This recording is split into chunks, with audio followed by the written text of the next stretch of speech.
Sarjana dengan NIM 236202014 akan menyampaikan materi berkaitan dengan kebijakan moneter Islam.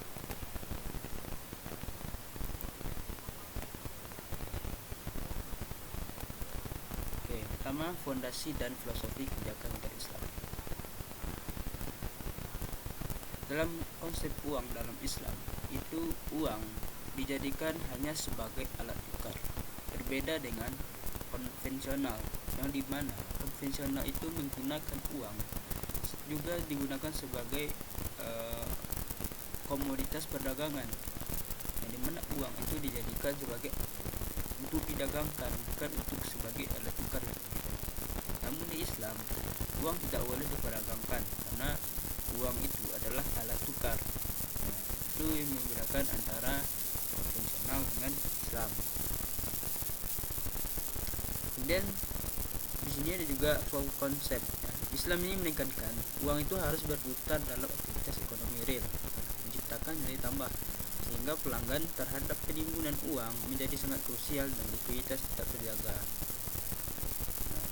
Kemudian perbedaannya, kalau kebijakan di dalam moneter Islam itu ada larangan riba dalam bunga bank, sehingga menciptakan yang namanya itu keadilan ekonomi, yang dimana menghapuskan eksploitasi dalam transaksi keuangan untuk memastikan distribusi kekayaan yang adil bagi seluruh lapisan masyarakat.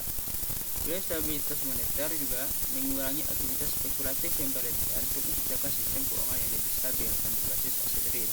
Kemudian kesejahteraan sosial, yaitu untuk mendorong investasi pada sektor produktif yang memberikan manfaat yang nyata bagi pertumbuhan ekonomi dan kesejahteraan umat. Ini juga dalam konsep syariah, yang dimana tujuannya itu untuk menjamin bahwa seluruh instrumen dan mekanisme moneter beroperasi sesuai dengan hukum syariat Islam, juga mewujudkan keadilan ekonomi dan juga stabilitas kesejahteraan umat. Ini instrumen kebijakan dari moneter syariah dalam manajemen likuiditas.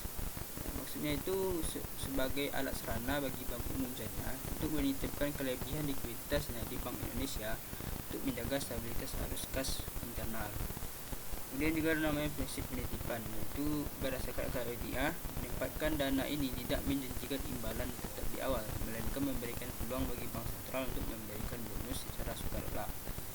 Kemudian juga dalam pengendalian penelitiannya, yaitunya melalui SWBI, Sertifikat Wadiah Bank Indonesia. Bank Indonesia dapat menyerap dana dari sektor perbankan syariah untuk mengontrol jumlah uang beredar di masyarakat tanpa melanggar prinsip bunga.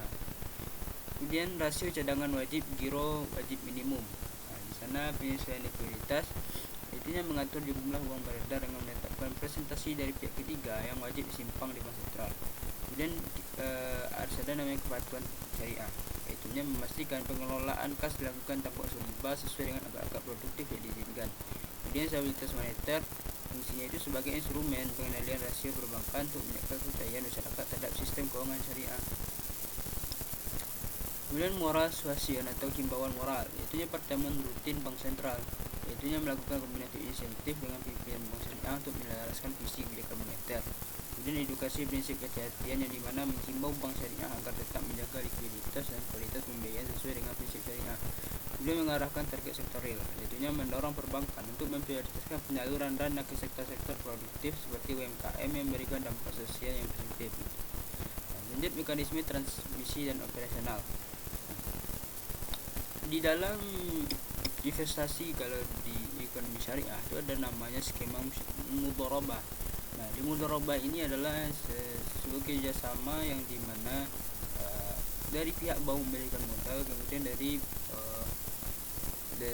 diberikan kepada orang atau saibul mustahib untuk digunakan uangnya itu sebagai modal awal. Itu disebut dengan mudharabah dengan kesepakatan bagi hasil. Kemudian ada namanya kemitraan musyarakah, yang dimana masing-masing dari pemodal, yaitu dari masyarakat dan bank itu memberikan modal yang sama, namun hasilnya disepakati sesuai dengan kesepakatan di awal. Kemudian juga nama ekspektasi profitabilitas, yaitu kebijakan moneter jalur ini meningkatkan profit bisnis ketika ekspektasi bagi hasil meningkat. Di Di pengelolaan likuiditas pusat uang syariah itu menggunakan instrumen keuangan syariah seperti sertifikat bank untuk mengatur sedia dana perbankan. Kemudian juga akadnya penempatan dana. Negara fisik darogah atau wadi adalah transaksi antar bank untuk memastikan kepatuhan terhadap hukum Islam.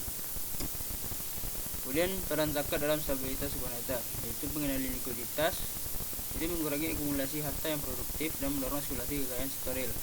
Kemudian stimulasi konsumsi agregat, yaitu meningkatkan daya beli masyarakat yang rendah yang memiliki cenderungan konsumsi marginal yang tinggi. Kemudian mitigasi kejahatan ekonomi sebagai sebuah instrumen distribusi kekayaan yang untuk menjaga keseimbangan sosial dan stabilitas makroekonomi. Apa sih tantangan kita nantinya di masa depan terhadap kebijakan moneter Islam? Pertama, likuiditas yang terbatas. Ketersediaan aset syariah likuiditasnya masih sangat minim dibandingkan dengan konvensional, sehingga institusi keuangan Islam sering kesulitan dalam melakukan penyesuaian posisi kas secara cepat. Kemudian manajemen risikonya, ketiadaan pas sekunder yang aktif Muhammad Bank Syariah dan pengelolaan risiko likuiditas versi aset yang akhirnya dapat mengganggu operasi perbankan. Harmoni regulasi internasional, standarisasi kepatuhan syariah, dia itu harus menyelaraskan perbedaan interpretasi hukum syariah atas sebuah negara, menciptakan kerangka kerja operasional yang seragam bagi lembaga keuangan Islam.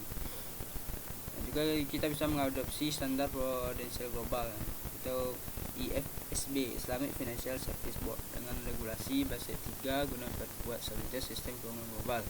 Kemudian juga kerjasama lintas batas untuk mendorong koordinasi lebih kuat. Oke, mungkin dapat Anda sampaikan, lebih terkurang Anda mohon maaf. Saya akhiri dengan bila itu hidayah. Assalamualaikum warahmatullahi wabarakatuh.